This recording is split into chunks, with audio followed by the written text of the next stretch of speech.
మహాగణాధిపతయే నమః. ఓం గురుభ్యో నమః. ఓం శ్రీమాత్రే నమః. అరుణాం కరుణాతరంగితాక్షీం ధృతపాశాంకుశపుష్పబాణచాపాం అనిమాదిభిరావృతాం మయూకైః అహమిత్యేవ విభావయే భవానీం. శ్రీమాత్రే నమః. ప్రేక్షకులకి ఆ లలితాంబిక అమ్మవారి యొక్క అనుగ్రహం పరిపూర్ణంగా కలగాలని మనస్ఫూర్తిగా కోరుకుంటూ, ప్రధానంగా ఇక్కడ మనం ఈరోజు 16వ తేదీ నవంబర్ నుంచి 30 నవంబర్ వరకు ఉండేటువంటి గ్రహస్థితి రీత్యా 12 లగ్నాల వారికి, లగ్నాలు తెలియని వారు చక్కగా రాసి చూసుకోండి, ఏం తప్పలేదు. లగ్నము రాశి రెండు పనిచేస్తుంటాయి.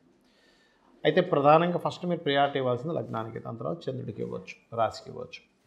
వారికి ఎటువంటి ఫలితాలు జరగనున్నాయి, ఏ విషయాల పట్ల జాగ్రత్త వహించాలి ఈ 15 రోజుల పాటు, అలాగే ఉన్నటువంటి గ్రహస్థితి ఏమిటి అనేటువంటిది కూడా చూసుకున్నట్లయితే, మీనంలో శని వక్రించున్నాడు, 28వ తేదీ నుంచి వక్రగతి పోతుంది. కుంభంలో రాహు, అదేవిధంగా కర్కాటకంలో గురువు వక్రించున్నాడు, కేతువు సింహంలోని, మరియు అదేవిధంగా చంద్రుడు కన్య నుంచి మీనం వరకు సంచారం జరుగుతుంది.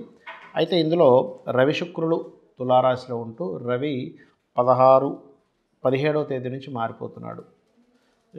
శుక్రుడు కూడా ఏంటంటే 26వ తేదీ నుంచి వృశ్చికంలోకి మారిపోతున్నాడు. అయితే రవి కుజుడు బుధుడు కలిసి ఉన్నటువంటి ప్రదేశానికి రవి వెళ్తూ, ఈ యొక్క బుధుడు 24వ తేదీ నుంచి వక్రించుకుంటూ వెనక్కి వచ్చి తొలలోకి వస్తున్నాడు. అయితే ఈ యొక్క గ్రహస్థితిని అనుసరించి ఎటువంటి ఫలితాలు జరుగుతున్నాయి, ఏ విషయాలు జాగ్రత్తలు తీసుకోవాలనేటువంటి అంశాలు చెప్తుంది. నేనైనప్పటికీ కూడా చెప్పిస్తుంది సాక్షాత్ లలిత అమ్మవారిగా భావిస్తూ ఒక్కొక్కటిగా మనం తెలుసుకుందాం. కన్యవారికి కనుక చూసుకున్నట్లయితే, ప్రస్తుతం మీకు 2వ స్థానంలో శుక్రుడు ఉన్నాడు. లగ్నాధిపతి అయినటువంటి బుధుడు దశమాధిపత్యం కూడా ఉంటూ ఆయన వెళ్ళి 3లో కూర్చున్నాడు. కాబట్టి ఉద్యోగ సంబంధించినటువంటి అంశాలలో మార్పులు చేర్పులు, కొంత ఉద్యోగంలో కొంత స్ట్రెస్ అనేటువంటిది ఉంటుంది. అయితే ఇక్కడ ధన సంబంధించిన విషయంలో ధనస్థానంలో శుక్రుడు ఉన్నందుకు ధనాధిపతి ధనకారకుడు ఎవరైతే ఉన్నారో ఆయన 2వ స్థానంలో ఓన్ హౌస్లో ఉన్నందుకు మీకు ఫైనాన్షియల్ గ్రోత్ అయితే ఖచ్చితంగా ఉంటుంది, అందులో ఎటువంటి సందేహం లేదు. అలాగే మరొక విషయం ఏంటంటే, ఇక్కడ ఈ 3వ స్థానంలో బుధుడు కుజుడు ఉన్నందుకు కాస్త అన్నదమ్ములతో అక్క చెల్లెలతో ఉండేటువంటి విషయాల్లో కొంత మిస్కమ్యూనికేషన్స్ ఏర్పడేటువంటి ఛాన్సెస్ కనిపిస్తున్నాయి. అలాగే ఈ చతుర్థాధిపతి అయినటువంటి గురువు వక్రగతిలో కూడా ఉన్నందుకు ప్రత్యేకంగా మీకు ఏదైతే కొత్త కోర్సెస్ చేసి తత్సంబంధంగా ఉద్యోగ అవకాశాలు పొందుతారు.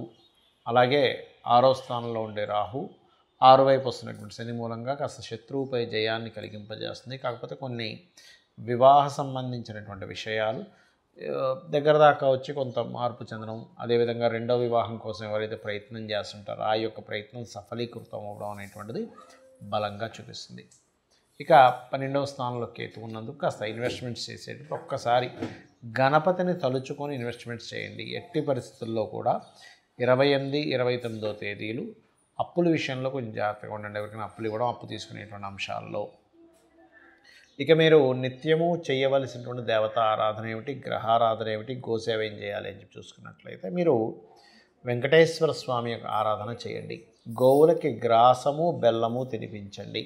నవగ్రహాలలో శని కేతు గ్రహాల దగ్గర దీపారాధన చేయండి. అన్ని విధాలా మీకు బాగుంటుంది. చాలామంది నన్ను రత్నధారణ ఎలా చేయాలి అని అడుగుతూ ఉన్నారు. అసలు రత్నం ఎంతవరకు మనకి పనిచేస్తుంది, దీనికి ఏమైనా శాస్త్రం ఉందా అంటే, అగ్నిపురాణంలో దీనికి సంబంధించినటువంటి ప్రామాణికమైనటువంటి అంశాలు చెప్పబడ్డాయి అందులో. అయితే చాలామంది రత్నాన్ని ఎంపిక చేసుకునేటువంటి విషయంలో ఏదైతే రత్నం ధరిస్తారో ఆ అధిపతి ఎవరైతే ఉంటారో, ఉదాహరణకి చంద్రుడు బాలేడు, ముత్యం పెట్టేసుకుందాం, సూర్యుడు బాగలేడు, లేకపోతే కెబ్బు పెట్టేసుకుందాం అనే ధోరణిలో పెట్టుకుని ఉంటారు. కానీ అది పూర్తిగా తప్పు. మీ జన్మలగ్నాత్ లగ్న పంచమ భాగ్యాధిపతులు ఎలా ఉన్నారు, వాటికి కొంత ప్రిఫరెన్స్ ఇవ్వచ్చు. కాకపోతే వాటిల్లో ఎలా ఉన్నారో చూసుకోవాలి. ఒకటి, మీ యొక్క అవసరాన్ని బట్టి, మీకుండేటువంటి స్థితిగతులను బట్టి. మీకు కాస్త మానసికంగా ఎక్కువగా ఇబ్బంది ఉంది, చంద్రుడు పాడయ్యాడు, అప్పుడు రత్నం కంటే కూడా మీరు ఓం మనస్వినియే నమః అనే మంత్రం చేసుకోవడం ముఖ్యం. లేదంటే చంద్రుడు బాగున్నాడు కాబట్టి కొంత పర్లేదు, మరీ అంత పాడైపోలేదు, యావరేజ్గా ఉన్నాడు, అంత పోర్ట్ఫోలియో కూడా బాగుంది, అప్పుడు మీరు ముత్యం పెట్టుకోవచ్చు, తప్పులేదు. అయితే ఇక్కడ మీరు ఒక విషయం అర్థం చేసుకోవాల్సింది ఏంటంటే, రత్నము ధారణ అనేటువంటిది కొంతవరకు సపోర్ట్ చేస్తుంది, కానీ అదేదో మొత్తం మీ జీవితాన్ని కంప్లీట్గా మార్చేస్తుందని మాత్రం అనుకోకండి. రత్నాలకి శాస్త్రం ఉంది.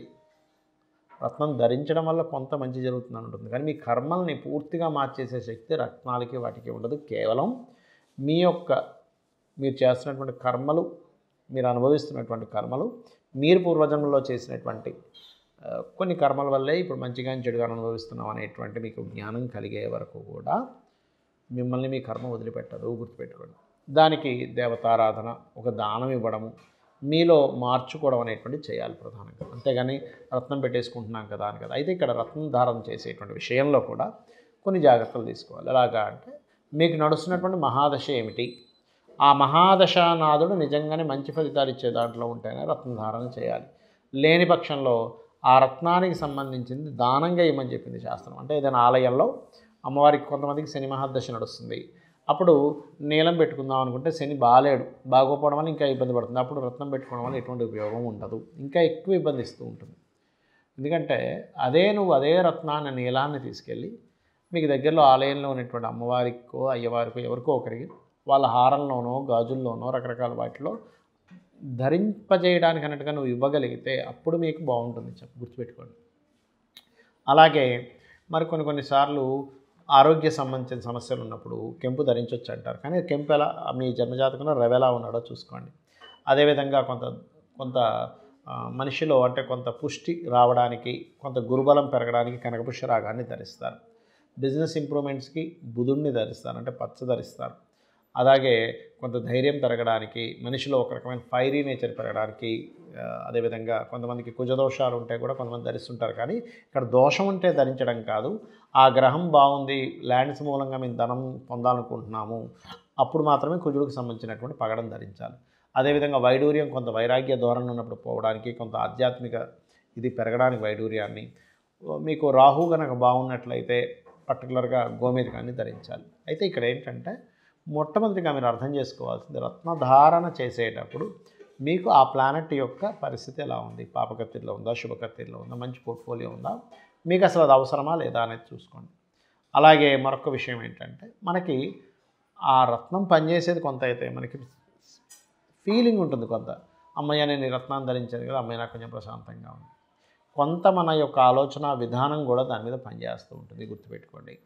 అలాగే మరొక విషయం ఏంటంటే, మనం చేసే ప్రయత్నం కూడా భగవంతుడే అనేటువంటిది అర్థం చేసుకోవాలి. శాస్త్రం కూడా ఆ యొక్క పరమాత్మే అని అర్థం చేసుకోవాలి. ఎందుకంటే శాస్త్రాలన్నీ కూడా మనకి మహర్షులు అందించారు. కాబట్టి మనం ఎందుకు జన్మించాము, ఈ జన్మ సార్థకత చేసుకోవడానికి మనం ఏం చేయాలనేది ప్రధానంగా మీరు గుర్తుపెట్టుకోండి.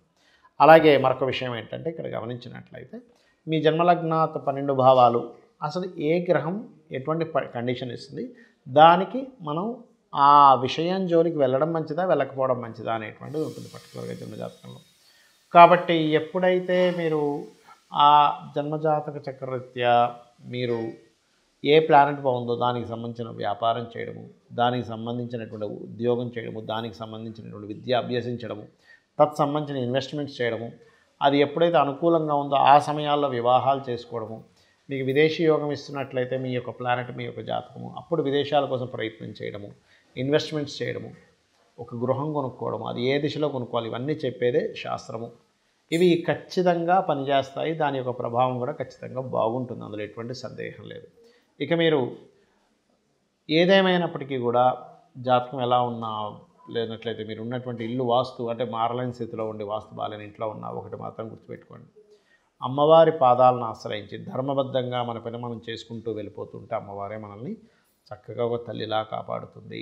శ్రీమాత్రే నమః.